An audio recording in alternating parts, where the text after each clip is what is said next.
Mana manuskrip asli Al-Quran? Kalau betul Al-Quran turun langsung dari surga, loh kok siapa yang menulis itu? Katanya ada sahabat-sahabat Nabi ya. Nah, bagaimana Anda beranggapan bahwa Al-Quran itu turun dari surga sedangkan ada yang menulisnya? Salam satu Tuhan.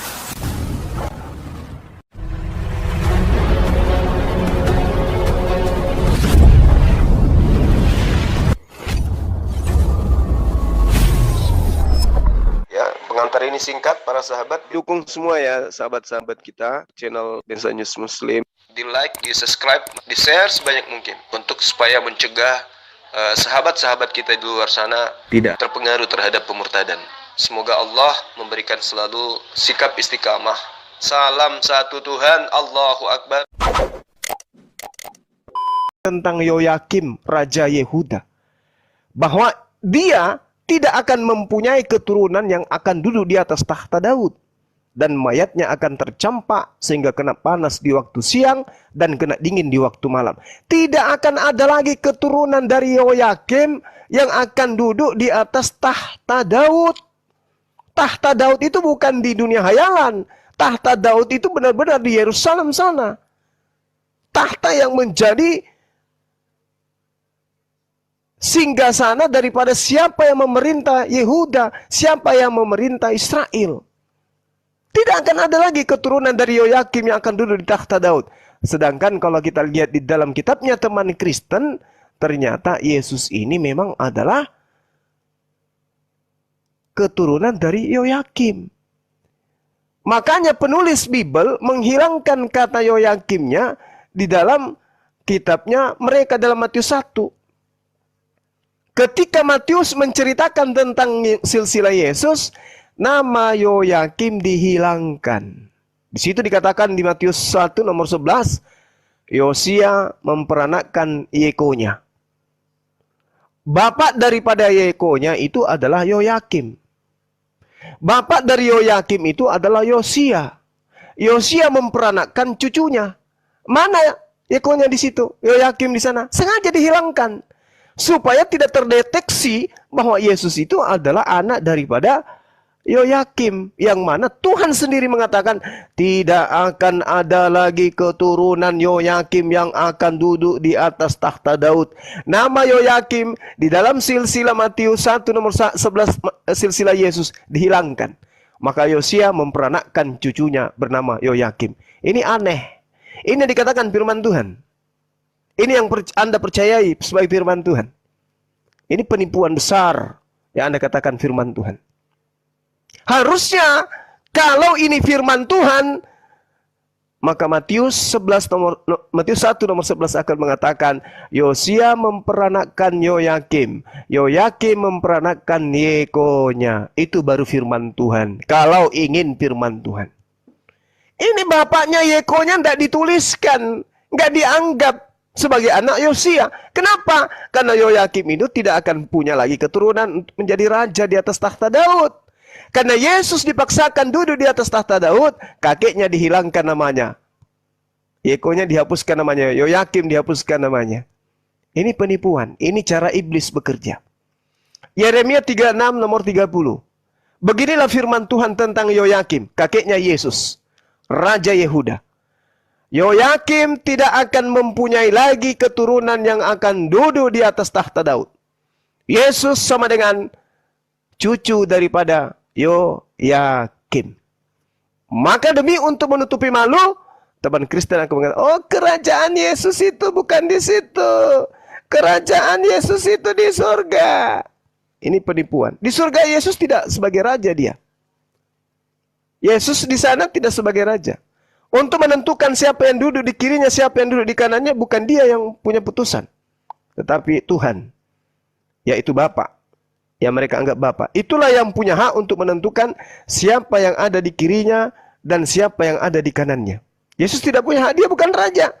Bahkan ketika kita berbicara mengenai tahta di sana, ya Yesus juga bukan hanya dia sendiri yang punya tahta. Bahkan kalau kita lihat di dalam kitabnya teman Kristen, di dalam kitab Wahyu, Yesus di sana hanya duduk di samping daripada tahta yang maha tinggi. Yesus bukan raja. Ya. Ini yang perlu saudara pahami dengan baik. Bahwasanya ketika Anda mengatakan Yesus raja, ternyata di dunia dia bukan raja. Di surga juga dia bukan raja. Mari kita lihat Ibrani 8 nomor 1. Inti dari segala yang kita bicarakan itu adalah kita mempunyai imam besar yang demikian, yang duduk di sebelah kanan tahta yang maha besar di surga. Siapa yang duduk di sebelah kanan tahta yang maha besar di surga? Yesus. Apa kedudukan orang yang duduk di samping tahta? Kira-kira apa itu? Kalau ada Asisten. orang yang duduk di samping kanannya tahta raja, itu apa namanya? Bisa jadi budak. Asisten. Bisa jadi pembantu, tukang pijit betis raja. Bisa jadi tukang lap keringat raja. Bisa jadi juga tukang cebok raja yang ada di sampingnya tuh. Yesus, Ibrani 8 nomor 1, hanya duduk di samping tahta yang maha tinggi. Raja apa dia? Inilah penghinaan-penghinaan yang dilakukan oleh orang-orang terdahulu kepada baginda Isa atau Yesus alaihissalam. Al-Quran menerangkan wa ma ya'tihim mir rasulin illa kanu bihi yastahzi'un. Saudara saya ingin minta pertanggungjawaban saudara. Ketika saudara mengatakan ini adalah firman Tuhan, kenapa Matius 1 nomor 11 nama Yoyakim dihilangkan di sini? Kenapa? Dan apa. Silakan.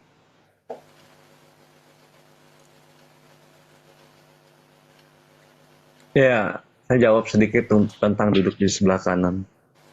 Bang Juma mungkin nggak ngerti bahasa alegoris ya.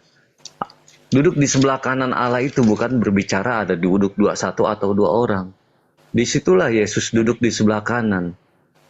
Mazmur 118 ayat 16 itu. Ya kan? Bahwa sebelah kanan itu adalah menunjukkan kekuasaan, kehadirat Allah. Ya kan? Bukan menunjukkan bahwa di situ ada berapa orang yang duduk. Bahwa dia itulah Allah itu sendiri.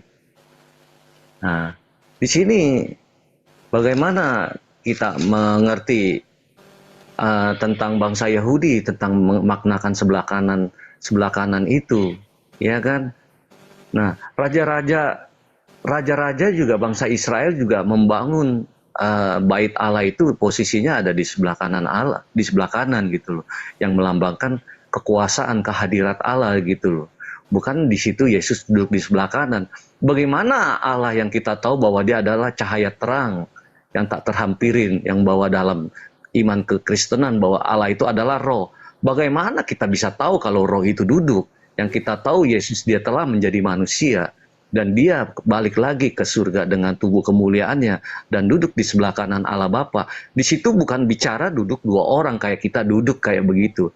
Di situ ayat tersebut memaknai bahwa dialah yang berkuasa atas segala sesuatu. Itu tentang kekuasaan gitu loh. Bukan beberapa dia jadi tukang cuci, tukang pembantu, bukan seperti itu gitu loh. Ya kan, di sini kan Bang Juma salah memahaminya. Ya kan, bahwa duduk sebelah kanan. Sedangkan bagaimana yang kita tahu Allah itu seperti itu bisa duduk gitu. Ya, kita tahu hanya Yesus dengan tubuh kemuliaan dia akan datang seperti saat dia naik ke atas surga juga. Kan seperti itu. Jadi bukan tentang berapa duduk atau dia jadi apa. Yang jelas mau dipercaya ataupun tidak, kalau dia emang suatu saat dia adalah raja di atas segala, itu nggak bisa dipungkirin lagi. Di sini akan terjawab oleh waktu. Bahwa nanti di surga 24 tetua akan duduk tersungkur di atas kakinya. Bahwa siapa? Ya dia itulah yang duduk di atas tahtanya yang maha tinggi. Mau dibilang apa juga, ya silakan saja, nggak apa-apa. Kita sama-sama tunggu aja pembuktiannya, kan seperti itu. Ya kan? Bahwa nanti di akhir zaman, siapa yang duduk di atas tahta kerajaan rajanya, itu siapa yang duduk di atas sana. Kan begitu. Saya cuma bisa jawab itu aja. Mengenai silsilahnya saya nggak bisa, karena saya nggak, Yoyakim juga saya nggak ngerti itu. Yang saya tahu, Maria itu adalah keturunan dari Daud gitu loh, ya kan. Nah, berbicara keturunan Daud ini ya rajanya, Yesus ini ya rajanya nanti bicara raja di surga gitu loh. Ya kan, di kerajaan surga gitu loh. Karena kita tahu bahwa umat Kristiani ini ada kerajaan gitu loh. Bicara kerajaan ya pasti ada rajanya gitu loh. Nah, kalau mungkin asumsi saya, ratunya adalah Bunda Maria. Karena di antara semua muka bumi ini wanita, dialah yang pantas jadi ratu. Mungkin ini asumsi saya. Tetapi kalau rajanya udah mutlak adalah Yesus itu sendiri. Kenapa? Ya karena ya dia yang Alfa Omega itu. Gitu Bang Juma. Jadi bukan duduk di sebelah kanan itu Allahnya duduk ada 1-2 orang. Berbicara tangan sebelah kanan itu adalah berbicara kekuasaan kan. Di Mazmur 118 itu ada. Bangsa Yahudi memaknai sebelah kanan itu adalah kekuasaan, kehadirat Allah, otoritas. Ya, jangan diulang lah bro, masa diulang lagi. Ya, pahamnya Ya, itu. saya mempertegas saja gitu Bang Aristo. Ya, kalau kita, Abang Aristo bilang bahwa Al-Quran adalah seperti ini, ya silakan. Itu iman Abang. Tetapi bagi kami, iman Kristen, kitab kami pun juga sama gitu loh. Ya kan? Baik. Ya kan? Tapi saya nggak mau bilang nomor 1 gitu loh. Ya kan? Yang nomor 1 mah ada lagi. Tuhan sendiri yang nomor 1. Kan gitu. Berbicara hafalan. Ya kan? Ya silakan saja, nggak apa-apa. Dihafal bisa di ini lagi gitu loh. Ya kan? Tetapi ya firman Tuhan ya tetap firman Tuhan.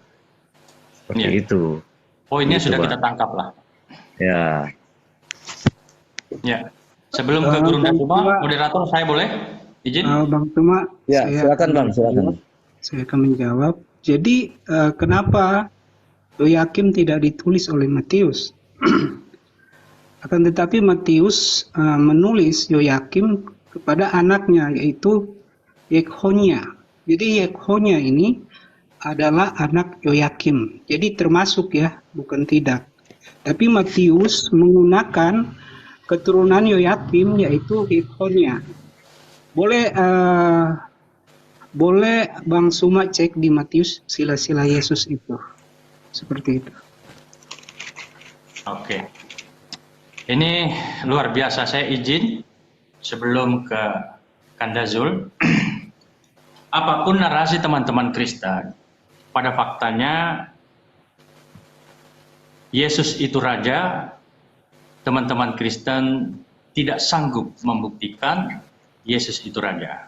Berbicara tentang Israel, jangankan Yesus diakui sebagai raja, jangankan diakui sebagai Mesias, sebagai tukang sapu saja tidak diakui.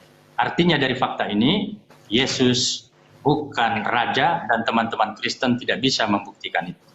Yang kedua, saya sepakat dengan narasi Kandazul, di mana penghinaan terhadap Yesus itu dilakukan oleh teman-teman Kristen, dan lebih daripada itu, mereka juga menuhankannya. Ini luar biasa. Misalnya mereka katakan, bahkan ayat di dalam Bible menulis Yesus naik keledai. Ini pertanyaan ayat yang konyol menurut saya. Kenapa? Raja, mereka imani Yesus itu sebagai raja. Bahkan lebih daripada itu, Yesus mereka imani sebagai Tuhan. Tetapi naik seekor keledai. Dan proses mendapatkan keledai Jangan itu... dihilangin yang 1, 2 ekor, 2 ekor. Oke. Bahkan proses pengambilan keledai itu sudah kita diskusikan tadi. Nah, saya coba kembali kepada Rasulullah SAW. Tidak pernah dinarasikan duduk di sebelah kanan Bapa. Tidak pernah dinarasikan sebagai raja. Tidak pernah dinarasikan sebagai Mesias. Tapi dia menaiki seekor kuda yang dimana kuda itu gagah, besar, tinggi. Nah, itulah sosok Rasulullah yang tidak diakui oleh umat Kristen, bahkan dihina oleh umat Kristen sebagai nabi palsu. Dari kedua tokoh ini, maka di sini kita bisa mengambil kesimpulan, Nabi Muhammad tidak pernah dinarasikan sebagai raja, tapi layak dia diakui sebagai raja. Ini fakta.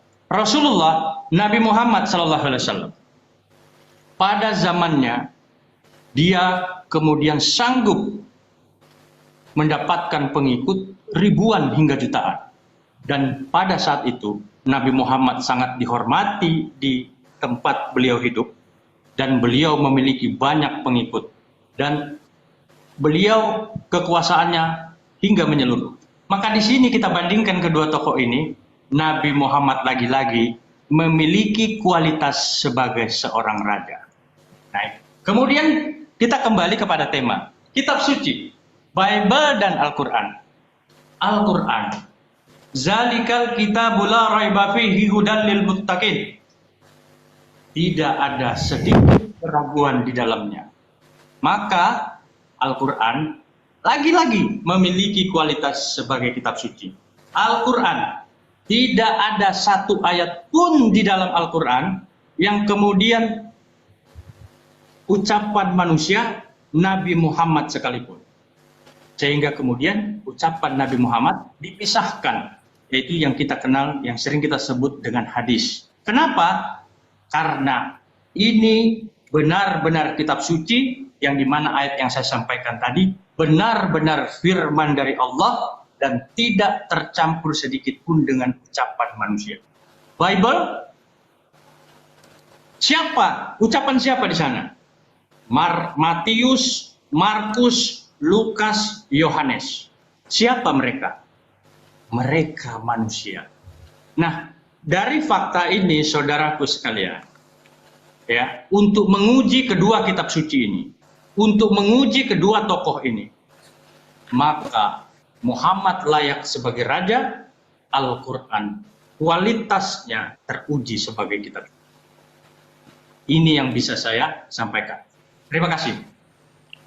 Oke, terima kasih. Bang Andi, moderator. Silakan Gurunda Zuma, langsung aja. Oke, baik. Jadi yang pertama, tadi saudara mengatakan bahwa Yesus itu adalah seorang raja karena dia duduk di sebelah tahta. Itu tafsir. Itu tafsir. Artinya bahwa ketika saudara membangun iman, iman Anda itu kuat, tinggi, besar, kemudian didukung oleh tafsir-tafsir yang tidak berdasar. Bahkan cenderung bertolak belakang dengan kitab Anda sendiri. Saya buktikan. Wahyu 22 nomor 1. Lalu ia menunjukkan kepadaku sungai air kehidupan yang jernih bagaikan kristal dan mengalir keluar dari tahta Allah dan tahta anak domba. Ada berapa tahta di situ disebutkan? Ada 2 tahta. Tahta Allah dan tahta anak domba. Berarti, mohon maaf saya harus mengatakan, domba pun dalam arti kata hias, ya. Ini hiasan katanya ya. Majas, tapi yang dimaksud sini adalah Yesus kan? Yesus disetarakan dengan anak domba kan? Mohon maaf, anak hewan kan? Allah bukan hewan, bukan anak hewan. Bukan anak domba Allah itu. Tahta Allah dan juga tahta anak domba ini beda. Makanya dia dikatakan bahwa dia hanya duduk di sebelah tahta yang maha besar. Tafsiran Anda mengatakan, oh maksudnya itu maha besar itu duduk sebelah kanannya itu artinya dia maha kuasa. Dalil di kitab saudara membantah. Tahta Allah ada, tahta anak domba juga ada. Wahyu 20 nomor 4. Lalu aku melihat tahta-tahta dan orang-orang yang duduk di atasnya. Kepada mereka diserahkan kuasa untuk menghakimi. Jadi bukan hanya tahta Yesus yang ada. Tahta Yesus ada, tahta nabi-nabi yang lain ada, dan tahta yang maha tinggi juga ada. Wahyu 4 nomor 4. Dan sekeliling tahta itu ada 24 tahta, dan di tahta-tahta itu duduk 24 tua-tua yang memakai pakaian putih dan mahkota emas di kepala mereka. Orang semua punya tahta, yang punya kedudukan nanti di surga Anda itu punya tahta. Allah punya tahta sendiri yang maha tinggi. Mana ada Yesus pernah disebut maha tinggi? Nggak ada itu, Bung. Jadi jangan ngarang-ngarang ya. Lalu kemudian kita berbicara mengenai kitab suci. Tentang keotentikan. Udah jelas kita sudah membuktikan ketika saudara mengatakan, oh lihat di silsilah. Justru silsilahnya kan jelas itu. Matius 1 nomor 11 sengaja dihilangkan satu orang di sana. Yaitu Yoyakim. Kenapa dihilangkan Yoyakim? Agar orang tidak mendeteksi Yesus ini ternyata keturunan orang yang dikutuk oleh Tuhan. Yang keturunannya tidak akan duduk di atas tahta Daud. Final itu dan hasilnya memang disengaja. Nah, saya ingin mengajarkan kepada saudara dan juga mengingatkan kepada diri saya kembali. Al-Quran menjelaskan, Bismillahirrahmanirrahim, wa ma arsalna mir rasulin illa bilisani qaumi liyubayyina lahum wa yudillullah may yasha'u wa yahdi may yasha' wa huwal azizul hakim. Ini Quran, Bung. 1400 tahun silam yang selalu menjadi barang hinaan atau olok-olokan atau nistaan dari debater-debater Kristen. Wa ma arsalna mir rasulin illa bilisani qaumi liyubayyina lahum. Kenapa Allah setiap mengutus rasul selalu menggunakan bahasa kaum di mana rasul itu diutus? Kenapa? Kekenanan apa-apa? Kenapa? Agar yang bisa menjelaskan kitab itu hanya nabi yang diberikan kitab itu. Apa tujuannya? Agar tidak multitafsir. Contoh, saya kasih data yang bukan firman Tuhan, yang didatangkan bukan atas firman Tuhan, sesuai dengan Al-Quran surah Ibrahim ayat 4. Kita lihat dalam kitab saudara. Tiru hamu ma'hahu, sangun ahu nama niru Kristus. Siapa yang bisa mentafsirkan ini? Orang Batak. Orang Batak yang bisa mentafsirkan ini. Tidak ada yang lain. Nah, kemudian ketika datang kepada bahasa lain, apa yang dikatakan? Timbang hamu madihamu, manang natarna boru-boru, mantang yang tude bata, so dihungkupi uluna. Siapa yang bisa mentafsirkan ini? Yang mempunyai bahasa. Siapa yang bisa mentafsirkan, menjelaskan? Yang punya bahasa. Jalan dada ala baru-baru, tertumpah bau, i boru-boru, idona dan i bau a. Siapa yang bisa menjelaskan ini? Yang punya bahasa. Nah sekarang ketika data yang sama, 1 Korintus 11 nomor 1, dipertemukan bahasa yang berbeda-beda ini, tampilkan mereka para penafsir. Apa tafsiran mereka terhadap kitab mereka masing-masing? Beda. B-E-D-A-D-A, B-B-B-B-D-A-D-A, beda. Mana muatan firman Tuhannya kemudian? Ya entah. Asalnya bahasa Yunani, yang harusnya menjelaskan adalah yang menerimanya pertama kali. Masuk ke dalam bahasa Jepang. Orang Jepang yang mentafsirkan seenak Jepangnya dia. Datang ke bahasa Belanda. Orang Belanda kemudian yang berhak untuk menjelaskan bahasa Belandanya dia. Mana kemudian sumber firmannya? Hilang. Cuma gantian. Sabar bang, sabar. Oh iya. Gantian ya. Iya, nanti Anda bisa menggunakan waktu 30 menit. Tidak bisa lagi sekarang ditafsirkan. Kalau kita melihat dari versi terjemahan Indonesia, masing-masing punya petafsiran masing-masing. Tiru hamu ma'ahu, sangon ahu nama niru Kristus. Kenapa Al-Quran itu bahasa Arab? Dan tidak boleh diganti dengan bahasa manapun. Bisa difungsikan terjemahan saja, tapi harus diikutkan bahasa Qurannya. Kenapa? Karena tidak diinginkan adanya tafsir terhadap Al-Quran yang mana tafsirnya itu berbeda-beda berdasarkan keinginan orang tersebut. Al-Quran harus bersanad. Gak boleh ada orang yang mentafsirkan Al-Quran sesuai seenak perutnya dia dan sesuai dengan bahasanya masing-masing. Andai saja Al-Quran itu beralih dari bahasa Arab, pindah ke dalam bahasa Indonesia, maka yang mentafsirkan siapapun bisa. Kenapa? Karena orang Indonesia bisa bahasa Indonesia. Ketika Al-Quran diterjemahkan ke dalam bahasa Inggris, Arabnya dihilangkan, maka orang Barat masing-masing bisa mentafsirkan. Kenapa? Karena sudah meninggalkan bahasa aslinya. Itulah yang diderita oleh kitabnya teman kita Kristen. Na'udzubillah tsumma na'udzubillah. Sehebat apapun orang Indonesia menafsir, orang Belanda, orang Jepang, orang Cina dan seterusnya, dia tidak bisa menafsir keluar daripada kaidah bahasa di mana Al-Quran itu datang. Maka dikatakan, wa ma ya'tihim mir rasulin illa kanu bihi wa ma arsalna mir rasulin illa bilisani qaumi. Nah, ini yang perlu dipahami oleh teman-teman Kristen. Siapa yang bisa menjelaskan kitab yang tadi yang saya bacakan? Ya orang Batak. Tiru hamu ma'ahu, songon ahu nama niru Kristus. Siapa yang bisa menjelaskan? Orang Batak. Yang lain pelangak-pelongok. Demikian, silakan Anda bantah. Baik. Tadi yang protes siapa? Ya silakan bro. Oke. Jadi Abang Suma, yang harus Abang Suma ketahui dan sadari bahwa dari lubuk hati Bang Suma, mungkin Bang Suma sudah berbohong di sini. Di mana Matius aja sebelum mengatakan Yesus itu masih dilahirkan, Abang Suma juga sudah pernah baca ayat itu. Ada orang-orang Majus mencari Yesus, masih keberadaannya baru berapa hari lahir, mereka melihat bintang dari timur. Di manakah Raja Yahudi itu? Nah, sehingga orang-orang Majus ini bertemu sama Raja Herodes. Bisa kita lihat di Matius 2, pasal 2 ayat 2 sampai 5.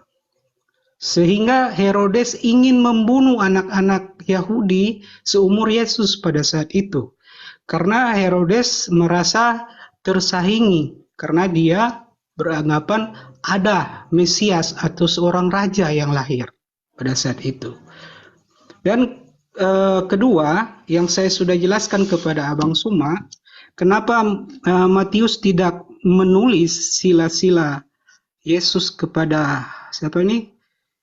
Yoyakim, karena Matius menggunakan anaknya Yoyakim masuk ke dalam sila-sila Yesus, yaitu Yekhonya.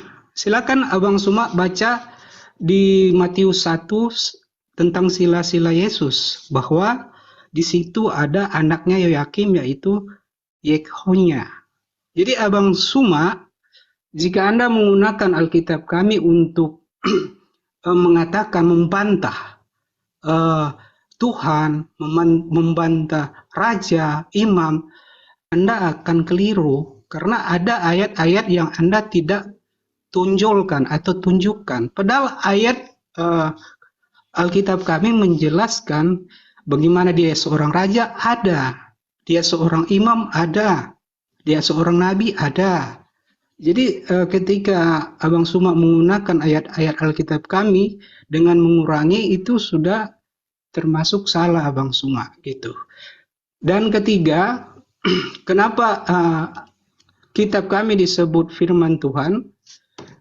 Karena Alkitab kami secara arkeologi Bang Suma ya, secara arkeologi itu nyata. Saksi mata juga nyata. Dan manuskrip-manuskrip juga ada. Jadi apalagi yang diragukan? Kalau sebaliknya saya menanya ke Bang Suma, mana manuskrip asli Al-Quran?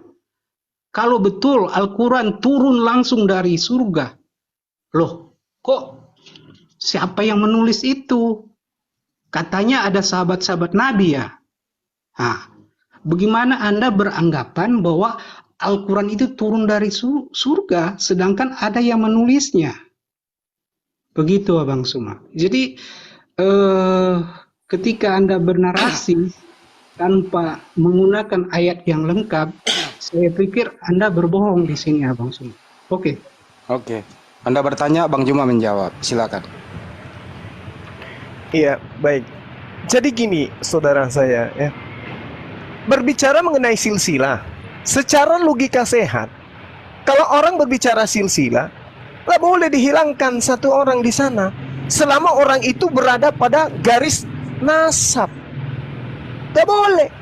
Ketika anak Anda kemudian diceritakan, ya, diceritakan tentang riwayat hidupnya, tentang silsilahnya, lalu kemudian disebutkanlah di sana nama bapak saudara sebagai kakeknya. Habis itu nggak dibicarakan nama Anda, tapi langsung ke anak Anda. Apakah itu sudah betul? Salah. Harus direvisi. Nama Anda harus dimasukkan, karena Anda adalah bapak dari anak Anda, bukan kakek, bukan bapak Anda yang menjadi bapak langsung dari anak Anda. Dananya hancur. Nggak boleh. Ini kitab suci katanya. Kalau dia sudah cacat, bukan lagi kitab suci, tetapi kitab yang dianggap suci. Gitu Jadi poinnya, begini, Pak. Abang Suma gini. Iya, silakan. Jadi, saya mengimbangi pertanyaan Anda, tapi Anda tidak boleh mengklaim Bible kami seperti itu. Jadi yang saya katakan kepada Anda tadi, bahwa kenapa Matius tidak memasukkan Yoyakim sebagai sila-sila Yesus. Tapi sebenarnya, apakah Anda kenal Yekhonya itu anaknya siapa? Jadi seakan-akan di sini Anda memaksakan harus Yoyakim, sedangkan yang menulis itu Matius, bukan Bang Suma, gitu loh. Jadi maksud saya, Apa bedanya Yehonya sama Yoyakim ketika baik Yoyakim sama Yehonya tidak dimasukkan? Nah, itu boleh Anda Oke, baik. Baik. jelaskan gitu. Baik. Di rapor saudara, boleh tidak nama bapak Anda hilangkan, lalu kemudian nama bapak di situ adalah kakek Anda masukkan. Boleh tidak? Itu rapor. Ini kitab suci katanya. Saya tanya kepada saudara, boleh enggak rapor Jadi begini, Anda? Bang Tuma. Jadi Sabar dulu. Boleh dulu, tidak Bang, rapor? pertanyaannya. Anda Boleh jangan tidak dulu, rapor Bang. Anda itu rapor Anda itu boleh enggak yang ditulis itu nama kakek Anda? Ketika ditanya, nama ayah, nama kakek Anda yang Anda tulis, bukan nama ayah kandung Anda. Boleh enggak? Boleh Itu tidak? berbicara rapor, Bang Tuma. Apatah lagi berbicara kitab suci. Ini coba. Jadi begini, Coba Anda Abang baca. Tuma. Abang Tuma. Coba Anda baca Ingat, Matius jadi 1 nomor 11. Di situ terang dikatakan Yosia melahirkan Yekonya. Dalam bahasa Yunani Genau artinya melahirkan. Apa ini udah betul? Yosia yang memperanakkan atau melahirkan Yekonya. Benar enggak ini menurut akal sehat Anda? Benar enggak? Kakek melahirkan cucu. Benar enggak? Jadi begini Bang Suma. Iya, silakan. Jadi saya sudah jawab, tapi Anda ingin Matius membuat 1:11, Bro, narasi. ditanggapi dulu, Bro. Saya moderator. Matius 1:11 coba ditanggapi dulu. Matius 1 ayat 11 itu bercerita apa? Yosia memperanakkan- Yosia Ah. memperanakan cucunya. Harusnya Yosia memperanakan Yekonya memperanakan Yoyakim memperanakan Yekonya. Kok ada kakek memperanakan cucu, dihilangkan bapaknya? Kan saya sudah bilang, kenapa Matius tidak menggunakan Yoyakim? Karena Kenapa? Matius sudah memasukkan anaknya Yoyakim, yaitu Yekonya. Ini berbicara mengenai silsilah, Bung. Yosia memperanakan Yekonya. Salah. Harusnya Yosia memperanakan Yoyakim. Jadi saya tanya sama Bang Suma. Jadi ini Silakan. berbicara sila-sila keturunan ya, bukan rapor. Ya Bang Suma, Iya. Anda Iya. paham nggak Jadi kalau keturunan? berbicara silsilah boleh nggak dihilangkan nama orang? Anda paham nggak keturunan sama rapor? Paham nggak? Oke, saya tanya kepada saudara. Paham nggak? Maksudnya Iya. Anda paham Oke, dulu. saya paham. Rapor itu adalah data Oke, otentik paham tentang ya, pribadi siswa. Nah, sekarang boleh nggak nama Anda dituliskan nama ayah adalah nama kakek Anda di situ? Boleh tidak? Sekarang saya begini aja.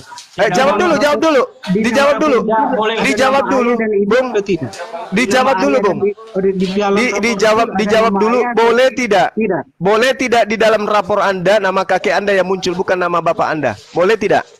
Jadi kalau Anda menggunakan narasi rapor tentang sila-sila, saya pikir Anda salah berpikir. Karena ini Enggak, saya tanya dulu, boleh tidak di dalam rapor Anda yang tertulis adalah nama kakek? Jauh sekali ya Bang Suma. Kalau Anda Coba saudaraku, rapor, dijawab dulu, boleh tidak di rapor Anda nama kakek Anda yang dituliskan, bukan nama ayah Anda, boleh tidak? sekarang begini ya Bang Suma. La haula wala quwata illa Sekarang begini ya billah. Bang Suma. Yuhadi'una Allah walladina amanu wa ma yakhda'una illa anfusahum. Sila atau rapor? La haula wala quwata illa billah. Saya tanya rapor aja dulu, nggak usah bahas ini kitab yang dianggap suci. Rapor Anda saja dulu. Apakah boleh nama kakek Anda yang dituliskan bukan nama ayah Anda sebagai orang tua? Boleh tidak? Nah, saya pikir Anda kurang kurang menghargai Alkitab kami sehingga Saya tidak membahas kitab saudara, saya membahas Tapi tidak rapor apa-apa. Anda. Saudara Suma JJ, tidak apa-apa. Tidak. AWAB, Jaja, Sekarang saya tanya sama jawab. Abang Suma. Abang Suma jawab ya. Abang Suma tak jawab ya. Oke. Bagaimana menurut Abang Suma di Quran surat At-Taubah Terlalu 31? tinggi. Tunggu, diam. Terlalu tinggi materi Anda. Diam dulu. Mereka menjadikan orang-orang alim dan rahib-rahib sebagai Tuhan. Allahu Akbar. Nah. Oh, sorry. Salah. Malah enak kalau masuk Al-Quran nih. Oke, Terlalu saya tinggi bahas materi. Al-Quran ya. Saya bahas Al-Quran ya. Ya. Lanjut. Nggak, saya mau jawab dulu nih yang tentang tahta domba Allah dan tahta anak Allah ini. Anak Allah yang maha tinggi ini. Iya, silakan. Bang Juma bawa Wahyu Anak 22 TK ini. lihat sampul buku kedokteran lalu buka praktek. Inilah dia, saudara Fox. Silsilah Matius saja nggak bisa dipahami, larinya ke Al-Quran. Ya silakan Bang Kenzo. Saya pikir Anda gagal berpikir kalau Anda membandingkan sila-sila dengan rapor. Saya tidak sedang membandingkan. Saya pingin uji akal Anda sehat atau waras. Ternyata sakit. Oke. Kalau rapor saja tidak boleh salah tentang penyebutan orang tua, apalagi kitab yang dianggap suci, Bung. Firman Tuhan tidak mungkin salah. Kalau rapor kemungkinan salah, tapi kalau firman Tuhan mustahil salah. Ya, dan itu dialami oleh kitab Anda saudara. harus bertemu dengan ahli-ahli akhlak. Silakan datangkan ahlinya. Iya. Silakan. Dengan senang hati. Membandingkan sila-sila dengan rapor itu. Kira-kira pikiran Anda seperti apa? Bukan sila-sila, Bang. Silsilah. Iya, Silsilah. Itu seperti apa gitu loh, Bang. Terus Anda membandingkan rapor, tujuannya apa? Saya tidak sedang membandingkan. Saya cuma ingin Anda tahu bahwa rapor aja tidak boleh salah, apalagi buku yang dianggap suci. Tapi Anda mencoba untuk meninggalkan materi itu. Inilah yang diterangkan Al-Quran yang saya katakan tadi. Al-Quran kamu ya, saya buka Al-Quran kamu. Saya tidak akan, saya jamin saya tidak akan menghujat Al-Quran kamu. Tapi saya silakan Anda hujat. Silakan kalau Anda punya ilmu, tapi saya bukan tipikal seperti Anda suka menghujat. Saya menghujat kitab Anda. Saya menghujat kitab Anda. Yang mana yang saya hujat? Yang mana? Coba tunjukkan. Kenapa Anda bilang Yesus bukan raja? Lah, Yesus raja di mana? Kuceluk. Hah? Ada gila-gilanya orang ini. Itu saya tunjukkan ayat Alkitabnya. Kenapa Anda membantah? Istananya nggak ada, permaisurinya nggak ada, prajuritnya nggak ada, pemerintahannya nggak ada, kerajaannya nggak ada. Anda paksakan dia raja. La haula wala quwata illa billah. Anda kalau waras, Anda kalau sehat, tidak boleh menafsirkan Alkitab kami. Saya tanya dulu. Anda tahu apa yang dimaksud raja? Anda tahu? Raja adalah pemimpin yang memiliki pemerintahan. Mana pemerintahan Yesus? Apa nama pemerintahannya? Berapa lama dia memerintah? Saya akan buka Al-Quran kau. Larinya di Al-Quran. Oke. Masya Allah. Ya. Di Quran surat Al-Anbiya 91. Di situ dikatakan Isa sebagai tanda kebesaran Allah bagi seluruh alam, Bang Suma. Isa sebagai Al-Quran bunyinya seperti itu. Kebesaran Allah sebagai seluruh alam. Dengarkan. Bagaimana? Ayat berapa? Surah apa? Biar saya bacakan. Apa yang Anda mana yang mana? 91. 91. Bismillahirrahmanirrahim. Wallati ahsanat farjaha. Harus itu ya. Dulu dalam Al-Quran baru ke Bible. Pada bakhna fiha min ruhina wajalnaha wabnaha ayatan lil alamin. Kami jadikan Isa, Maryam dan anaknya sebagai tanda bagi seluruh alam. Apa maksudnya? Apa mana rajanya? Mana? Raja singa? Anda tidak baca seluruh itu. Jadi saya baca ayatnya ya.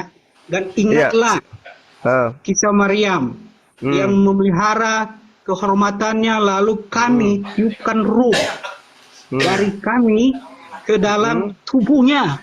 Ya, kami jadikan dia dan anaknya sebagai tanda kebesaran Allah sebagai bagi seluruh alam. Apa? Terus apa yang Anda ingin jajakan di sini? Jadi kalau sebagai tanda kebesaran, Bang Suma, bagi Allah dan bagi seluruh alam. Anda mengerti nggak teks ini? Itu bercerita tentang apa? Saya ngerti. Maryam, seorang wanita perawan tanpa suami, oleh karena kebesaran Allah membuat dia hamil, lalu kemudian membuat dia melahirkan manusia bernama Isa alaihissalam. Itu tidak bercerita begitu. Saya buka lagi di banyak ayatnya. Lalu surat ini yang saya katakan, anak TK baca buku kedokteran lalu buka praktek. Itulah Anda. Berapa sih? Iya. Surah berapa, Vo? Surah Apa ini? apa? Al-Anbiya 91. Al-Anbiya. Ini bawa data. Anbiya 91. Tadi kan sudah, Bapak. Ya iya, Anda putar-putar. Jadi di situ Isa Al-Masih sebagai tanda kebesaran Allah. Ini bukan Isa Al-Masih. Ini ada berapa orang di sini disebutkan sebagai tanda kebesaran Allah? Ada berapa orang? Diam dulu, diam dulu. Iya, ada berapa orang? Saya tanya di Al-Quran kau. Quran surah Al-Anbiya 91 menjelaskan. Ya, anak TK baca buku kedokteran lalu buka praktek. Terserahlah. Yang penting saya tidak menghujat. Iya, saya tanya dulu. Yang menjadi tanda ayatan lil alamin, yang menjadi tanda kebesaran Allah bagi seluruh alam semesta, di sini ada berapa orang disebutkan? Yang dari grup-grup pemulung pala. Ada berapa orang di sini, Pak? 2 paman. Isa aja atau Isa dan ibunya? Di sini ditulis Isa dan ibunya. Nah, berarti yang dua-duanya raja. Tapi difokuskan kepada Isa tentunya. Ya kan? Oke, Anda ingin memperkosa kitabnya orang tanpa ilmu, Pak. Anda yang sering Udah. Ini bukan ini. Silakan yang lain, silakan. Nyerah saya. Ya. Nyerah. Iya, Anda harus Silakan. nyerah angkat bendera kalau sama saya. Halo. Ya. Baca aja gak becus sok-sokan. Host, Ke bendera. misalnya dimilih dulu. Bukan kamu kalau udah nggak bisa menjawab, udah ketabok, beginilah kau jadinya. Iya, kenapa, Po? Masih kuat? Jadinya, kayak gitu. Quran surah Al-Mu'minun 50 juga dikatakan Minun, bukan minum. Oke, Sudah tadi dijawab, 50, terus mau dan telah kami jadikan Isra putra Maryam bersama ibunya sebagai suatu bukti yang nyata bagi kebesaran kami. Kami ini Iya, siapa? kebesaran Allah. Ya, Apa masalahnya ya? Halo.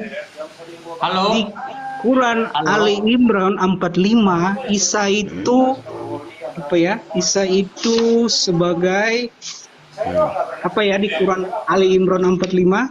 Kalimatullah.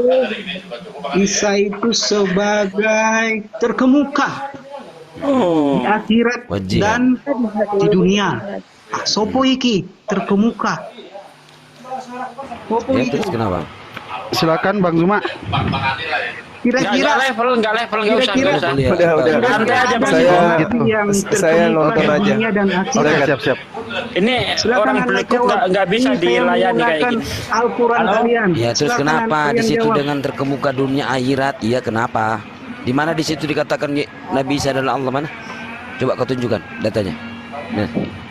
Oh, ini Kemarin dia. membedakan Yesus dan Isa, sekarang kok nyamakan. Sebenarnya gini, kalian memang beda. Tapi Nah, saya- iya, kalau beda ngapain Tapi robotin? sebelum saya bertanya, saya kan sudah minta izin Box. saya menggunakan Al-Quran Box. kalian. Gitu. Kamu kan belum Dengan jawab catatan kok tidak soal menghujat. kitab suci Gitu. di dalam Lukas 24, 44, 45, 46 itu kan sampai sekarang kamu belum jawab. Katanya kitab suci, padahal nggak ada yang tertulis. Yesus Mesias harus menderita dan bangkit di antara orang mati pada hari yang ketiga. Tertulis di dalam kitab Taurat Musa, nabi-nabi dan Mazmur nggak ada. Kitab suci apa itu? Bang Sidik, Ah, gurumu sudah mana menyerah. datamu? Coba kamu bawa. Mana Gurumu datamu? sudah menyerah. Jadi begini Bang Sidik. Enggak. Mana datamu coba? Di mana? Di mana? Di mana? Kamu kan katanya mau PR. Mana? Quran. Membuktikan kitab Nah, suci mana? kalian kan ahli-ahli Quran kan, saya mau baca. Enggak. sebentar. Mana dulu? Coba Sabar, mana dulu? Mana dulu? Sabar. Mana? Coba di mana? Mesias Jadi, harus menderita dan bangkit di antara orang mati pada hari yang ketiga tertulis di kitab Musa, nabi-nabi dan Mazmur. Faktanya arti di situ dengar baik-baik, dengar. Penulisan Injil Lukas tidak dipenuhi Roh Kudus satu. Terus Mas Yesus Sidik. berdusta karena di situ kata Yesus, Enggak, oke? saya- Di situ kata Anda- Yesus. Anda- Yesus Anda mengatakan tidak menghujat Mesias kitab harus kami mati, begitu. menderita dan bangkit di antara Kenapa orang kalian mati tidak pada hari yang menjawab ketiga. Al-Quran Dengar. kalian? Kalian Berarti tidak di situ menjawab, Yesus gitu. tidak mati satu. Kenapa? Kalau dia bangkit berarti dia harus mati. Karena dia tidak ada tertulis bangkit berarti dia tidak mati, betul? Tolong Jelas kan? jawab dulu. Nah, Tolong coba. jawab dulu. Loh, Saya- itu sekarang gini, Dek. Justru saya Di dalam mau- Al-Quran coba kamu tunjukkan kalian. satu saja bahwasannya di situ menarasikan, menuliskan di situ bahwasannya Nabi Isa alaihissalam adalah Allah. Coba, nggak ada kan? Nggak ada ya? Jadi Pak Sidik begini Pak Sidik. Sudah, udah nggak ada. Sekarang kamu buktikan bahwasannya kitabmu itu firman Tuhan seperti yang tertulis di dalam Lukas 24, 44, 45, 46. Saya bisa buktikan Bahwasannya itu, gini, Pak Sidik. bahwasannya gini. Coba Kata maksud Lukas, saya, kata kita Lukas kan bentar. ganti-gantian diskusinya. Iya. Saya Kamu bertanya tunjukkan kok aja. Kalian tidak jawab gitu loh. Sudah, kamu mau Jawab menarasikan dong apa? pertanyaan aku. Kamu mau menarasikan apa di situ? Mau fitnah apa di situ? Mau mengatakan bahwasanya Allah itu pencipta langit dan bumi. Kamu tunjukkan di dalam Al-Quran bahwasanya Isa adalah Allah subhanahu wa ta'ala pencipta langit dan bumi. Itu aja fix, clear. Nah sekarang kamu kan nggak ada. Kamu tunjukkan kepada saya di dalam Lukas 24, 44, 45, 46. Ada, Bang Kata Sidik, begini. ada. Sabar. Oke silakan. Sabar. Silakan Makanya saya tunggu. mau bertanya. Saya mau Iya bertanya. silakan saya. Kalau Makanya kamu mengatakan bertanya. ada jawab sekarang. Udah Kalau 2 minggu saya tunggu. bertanya, Anda fokus dalam pertanyaan Sudah.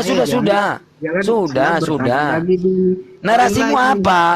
Sudah jawab, Tadi- jawab aja di dalam Al-Quran di Tadi mana saya Nabi sudah Isa, di bukakan- mana dituliskan. Sebentar, poinnya di mana Nabi Isa dituliskan situ Allah Subhanahu wa taala pencipta langit dan bumi, nggak ada. Sekarang kamu jawab aja, buktikan kitabmu itu kalau firman Tuhan.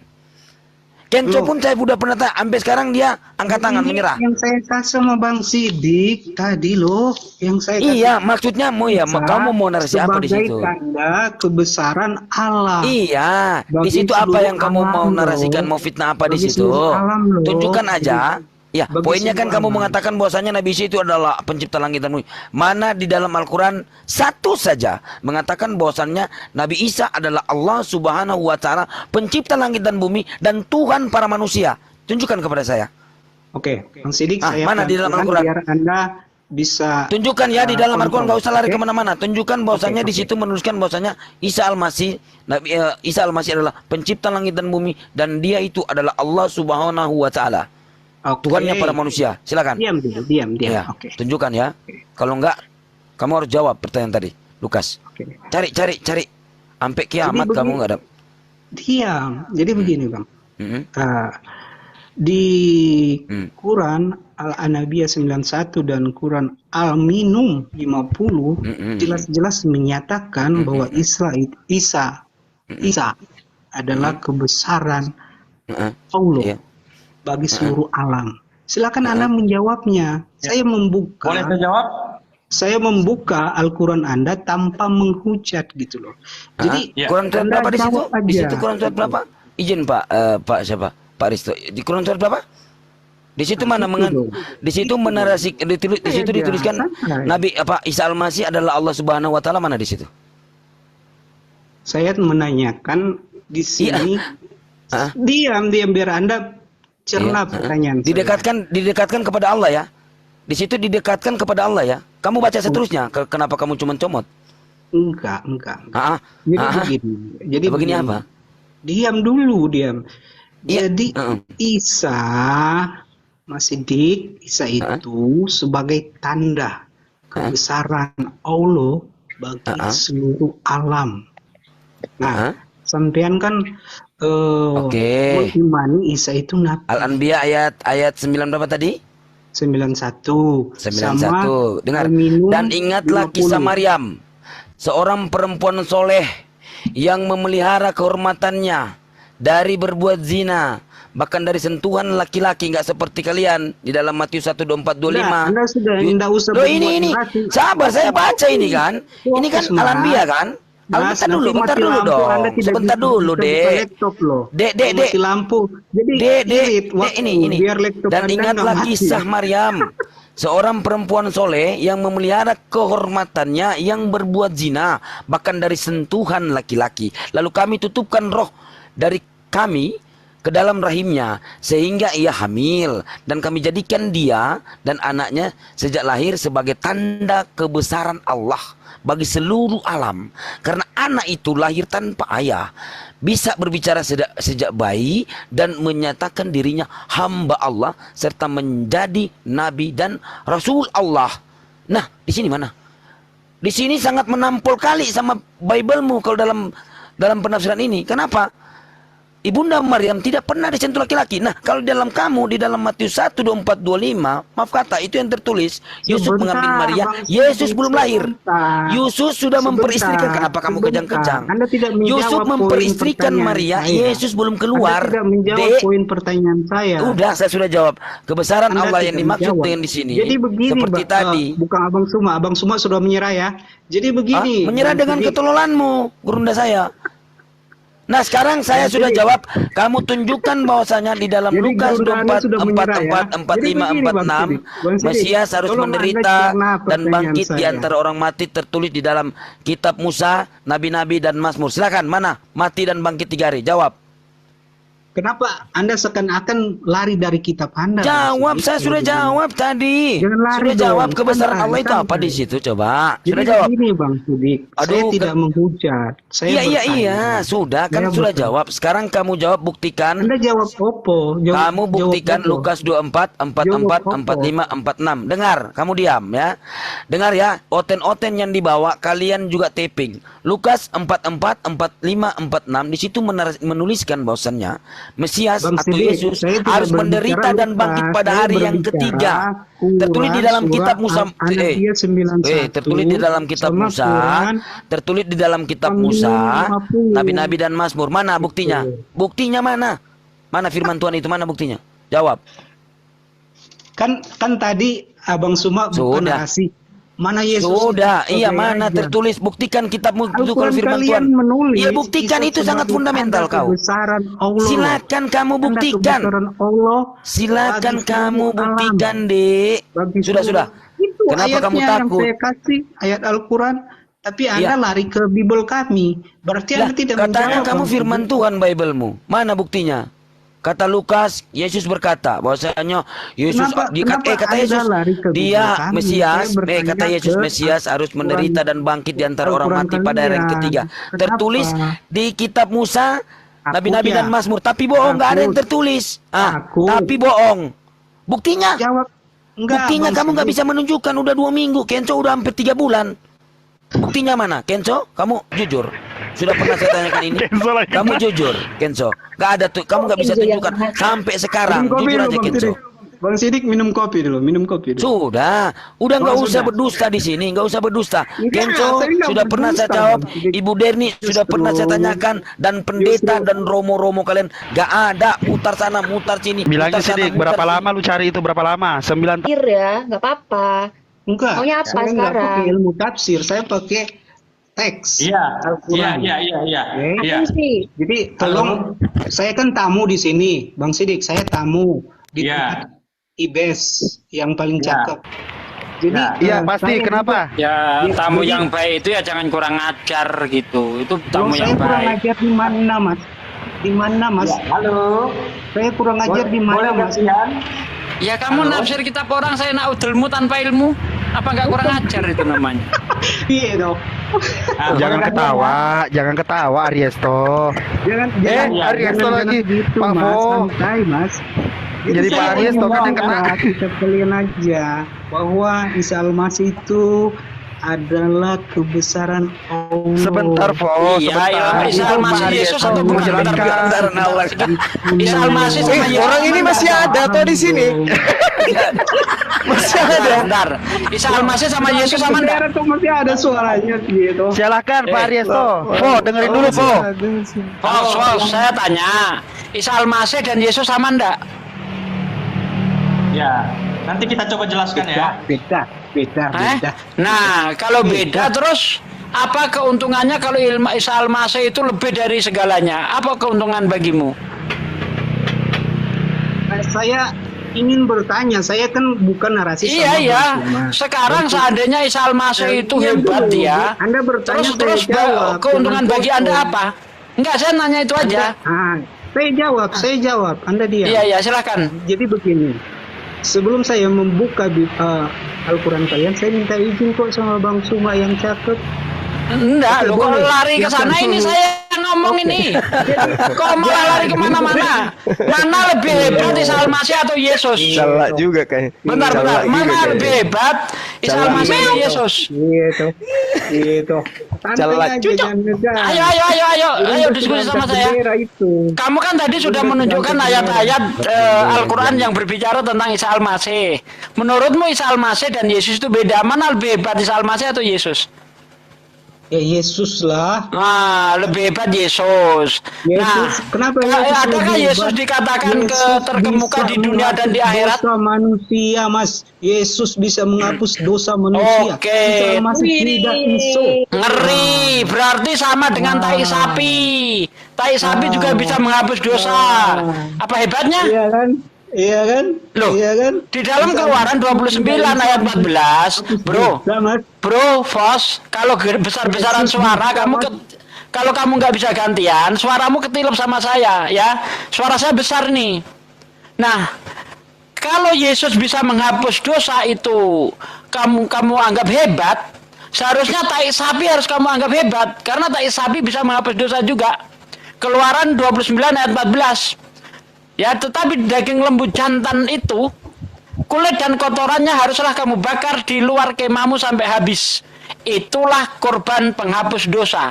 Kalau Yesus bisa menghapus dosa, dia hebat. Tai sapi harus kamu anggap hebat juga. Gimana? Setuju? Setuju. Kena kau kan? Ayo. Jadi. Kena. Jadi beginilah cara kalian berdiskusi ketika saya menggunakan Al-Quran kalian lari kemana-mana gitu. Loh, kan saya tanya tadi mana lebih hebat, Yesus atau Nabi Isa? Kamu katakan hebat Nabi Isa, suaramu tenggelam bos. Kamu ngomong nggak didengar oleh netizen. Suaramu ketindes sama saya. Nah, tadi kan Anda mengatakan bahwa Nabi Isa, Yesus itu lebih hebat karena bisa menghapus dosa. Nah, saya tunjukkan yang bisa menghapus dosa selain Yesus, yaitu tai sapi. Kalau kamu menganggap Yesus itu hebat karena bisa menghapus dosa, kamu harus mengakui tai sapi juga hebat. Ya keren. Gitu. Saya fokus ke Anda ya, jangan ada yang lain. Anda jangan lari ya ketika Anda membahas. Siap. Gokil. Siap. Anda jangan lari. Oh, loh, kok lari? Gimana? Gimana tanggapanmu tadi itu? Oke, tanggapi dulu itu. Anda harus bertanggung jawab terhadap argumenmu. Anda mengatakan Yesus hebat karena bisa menghapus dosa. Tai sapi harus kamu anggap hebat karena dia juga menghapus dosa. Gimana? Ayo, jangan lari dari saya. Diam. Jangan lari dari argumenmu sendiri. Anda sudah lari dari. Kecil suaranya. Kamu kan tadi ngomong, apa buktinya Yesus hebat? Dia bisa menghapus dosa. Emang ada ayatnya Bang Sugi? Ada? Tai sapi. Ada? Ayatnya ada emang. Ada. Itu, Bang? Keluaran 29:14. Kan udah saya baca tadi. Tetapi daging lembu jantan itu, yakni kulit dan kotorannya, haruslah kamu bakar sampai habis di luar kemahmu. Itulah korban penghapus dosa.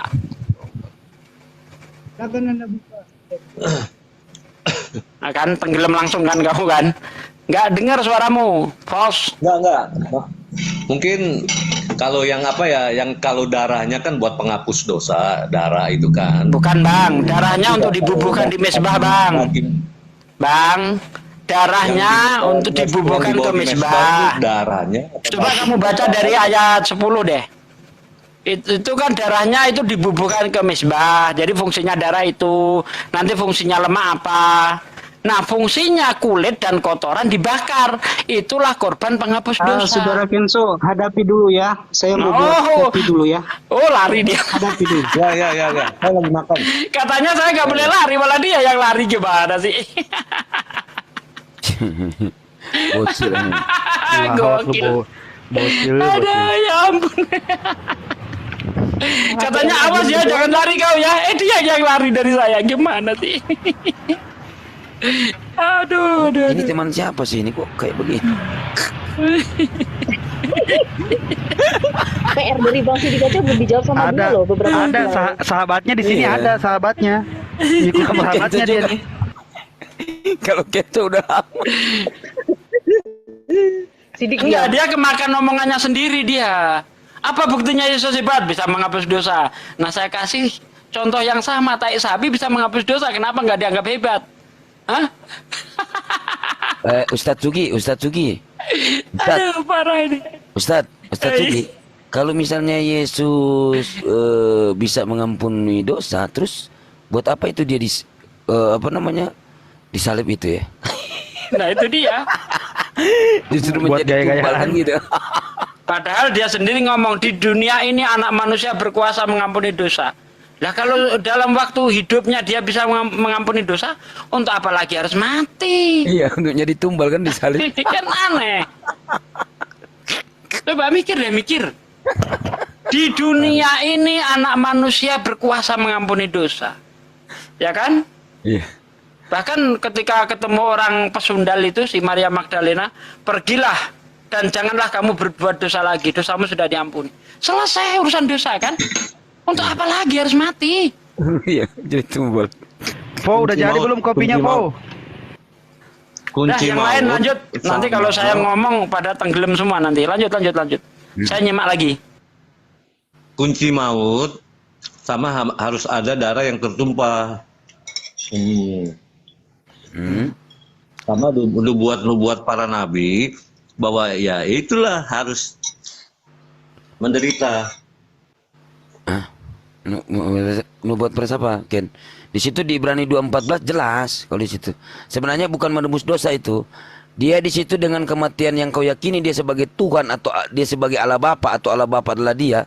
Ya dengan kematian Allah Bapa baru bisa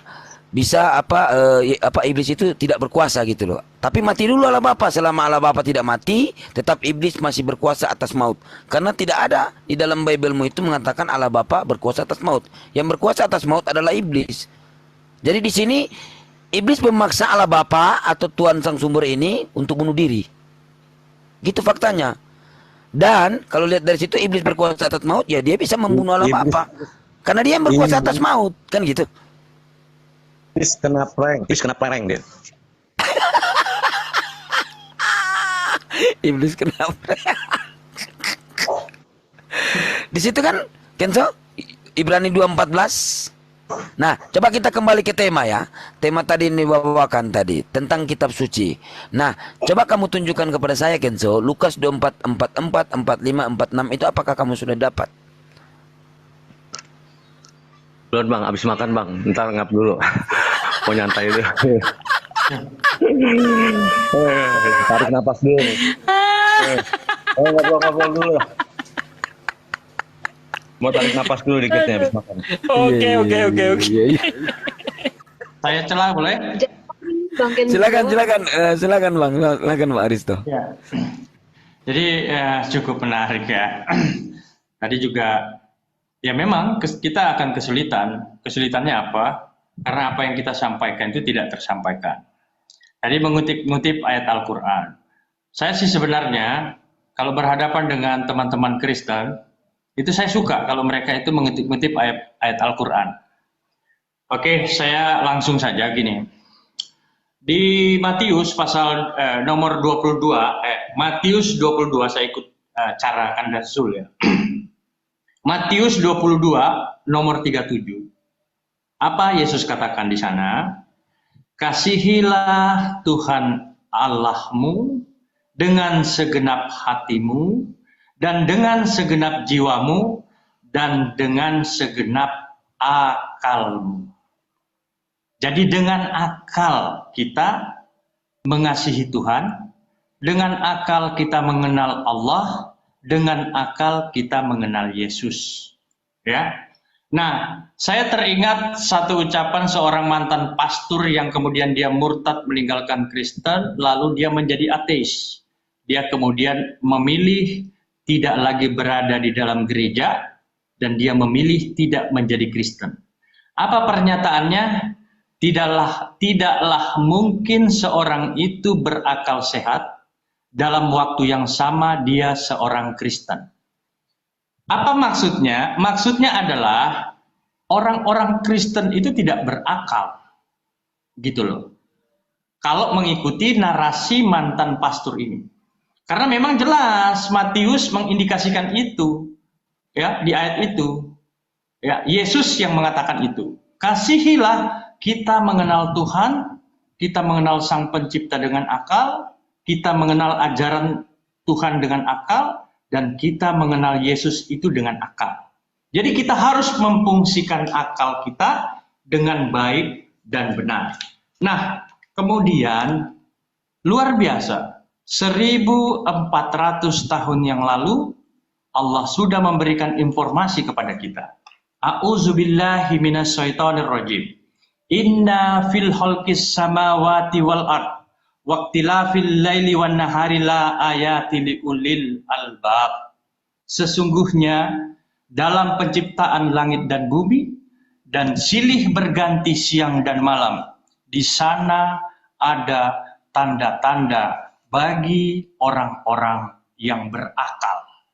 Jadi akal ini menjadi sangat fundamental dalam setiap manusia.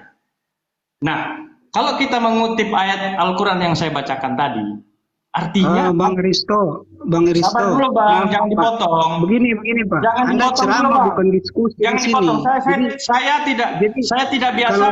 Saya tidak biasanya. Fox, sabar dulu, Fox. maksudnya Saya kita tidak diskusi biasa. atau ceramah. Kalau saya lagi bicara Anda potong. Fox, diam dulu kau. Ya. Lanjut, Bang Aris. Bisa kasih waktu saya, biarkan saya berbicara, baru nanti Anda punya waktu. Ya, kalau semua Anda berbicara, saya berbicara, itu terdengarnya seperti radio, tidak tahu apa yang kita sampaikan. Jadi Implementasikan. Anda katakan ini Bang Risto, katakan sama kawan-kawan Sabar Anda dulu. juga ya. Host, turunkan. Iya, Anda Turunkan. katakan juga kepada mereka Ya, nanti ya. sabar dulu. Waktu saya berbicara, saya tidak biasa ketika saya sedang berargumen dipotong, ya gitu. Jadi dari ayat Al-Quran tadi, Allah Subhanahu Wa Taala memberikan informasi kepada kita. Ada golongan-golongan manusia yang tidak berakal. Ini catat baik-baik bahasa saya, simpan baik-baik bahasa saya. Ya, kalau perlu ketika mimpi itu dimimpikan bahasa saya. Berikan waktu saya berbicara. Al-Quran, Islam diperuntukkan kepada manusia-manusia yang berakal sehat. Islam tidak akan pernah sampai kepada manusia yang tidak berakal sehat. Lalu siapa orang-orang yang tidak berakal sehat itu? Adalah mereka yang tidak beriman kepada Al-Quran. Jadi, ketika orang-orang yang memberikan narasi, mengkritik Quran, ya, bagaimana mungkin mereka mengkritik Quran, sementara di waktu yang sama mereka dikategorikan manusia yang tidak berakal. Jadi, apapun pertanyaan saudara, apapun yang saudara permasalahkan tentang Al-Quran, ya, dan apapun jawaban kita tentang Al-Quran, saudara tidak akan pernah bisa terima itu. Karena Al-Quran sudah mengunci sejak awal. Syarat menjadi Islam, syarat memahami Al-Quran, dia harus berakal. Nah, seiring sejalan, seia sekata dengan kitab suci saudara, yang dimana di Matius 22 nomor 37, apa kata Yesus? Kasihilah Tuhan Allahmu dengan segenap hatimu, dan dengan segenap jiwamu, dan dengan segenap akal budimu, dan dengan segenap kasih sayangmu. Jadi artinya ayat ini Yesus juga mau mengatakan, umatku ada juga yang tidak berakal. Nah, jadi Bapak, jangan pernah Anda mengutip Al-Quran, karena terlalu suci Al-Quran itu untuk Anda kutip. Dan Anda tidak akan pernah sampai pada Al-Quran itu. Gitu loh. Nah, terakhir, lalu dalam perspektif Al-Quran, orang yang tidak berakal itu dianalogikan seperti apa? Orang-orang yang tidak berakal itu di dalam perspektif Al-Quran, mereka tak ubahnya seperti seekor hewan. Nah, wajar saja kalau kemudian Yesus memanggil umatnya yang kalian imani sebagai Tuhan, memanggil kalian dengan sebutan kasih sayang, menyebut kalian dengan sebutan kasih sayang, wahai dombaku, wahai dombaku. Kenapa kalian disebut domba? Karena memang domba itu adalah seekor hewan. Dia berotak, tetapi dia tidak berakal. Nah, lalu terakhir apa kata Yesus? Kalianlah sebenarnya pembuat kejahatan itu. Enyahlah daripadaku, wahai sekalian semua pembuat kejahatan. Kalian tidak bisa berbuat apa-apa, kalian bodoh. Yesus juga anak domba Allah. Berarti Yesus nggak berakal dong kalau gitu, Bang Aristo. Ya, Bang Aristo. Nggak bisa begitu. Itu kan bahasa ilustrasi, Bang. Anak domba. Iya, Yesus anak domba, Yesus Anda bukan domba. Ini Adinda Aristo. Dia juga anak domba Lain kali Allah. kalau bernarasi agar didudukkan mereka ini pada dudukan yang sesungguhnya. Mereka ini bukan domba. Mereka ini adalah serigala yang disebut sebagai guguk. Kepala mereka nanti meledak kalau dikatakan domba. Mereka bukan domba. Domba itu Bani Yakub. Mereka bukan Bani Yakub. Mereka adalah Bani Romawi dan Yunani. Lanjut. Ya, jadi itu. Jangan, itu namanya cocok logi, Bang Aristo. Ya, nggak apa-apa. Kapan terakhir Saya yang mengatakan Anda adalah guguk, bukan Dinda Aristo. Saya, Bang Suma, yang mengatakan Kristen itu adalah guguk. Kalau Anda ceramah di domba. masjid dan di sini. Ya, nggak Siapa apa-apa. yang ceramah? Itu fakta. Siapa yang disebut Yesus pemakan remah-remah di bawah meja tuannya? Siapa tuh? Kristen. Hah? Kristen. Banyak cerita, gak ada otak. Bukan. Kalau remah-remah itu Bang kan Suma timbul Yesus. lagi ya. Belum selesai. Konteks- Belum selesai. Bang Juma. Host, kasih waktu. Kalau itu kan Kasih waktu. Sekali lagi saya katakan Iya, sebelum iya. Adinda Resto, Anda diam. Anda adalah guguk, Ya. oke? Bukan domba. Camkan itu. Kalau Anda ingin membantah saya habis ini, Ya. kita buktikan bahwa Kristen itu adalah anjing. Lanjut, Dinda Resto. Oke. Siap. Kasih waktu, saya belum selesai, ya, saudara-saudaraku sekalian. Lalu jangan kemudian, kepanjangan, Bang Aristo. Jangan terlalu ya, panjang. nggak apa-apa. Jadi orang nanti jawabnya Waktu saya susah. bicara. Kalau Anda potong, Iya. saya bantah terus Anda. Poin-poinnya aja. Iya. Poin-poinnya aja. Ya, kasih waktu saya bicara. Jangan. Ya. Jadi, di dalam kitab saudara, Yesus kemudian mengatakan kepada kalian, Matius 15:26, janganlah berikan roti itu kepada guguk. Sekian dan terima kasih.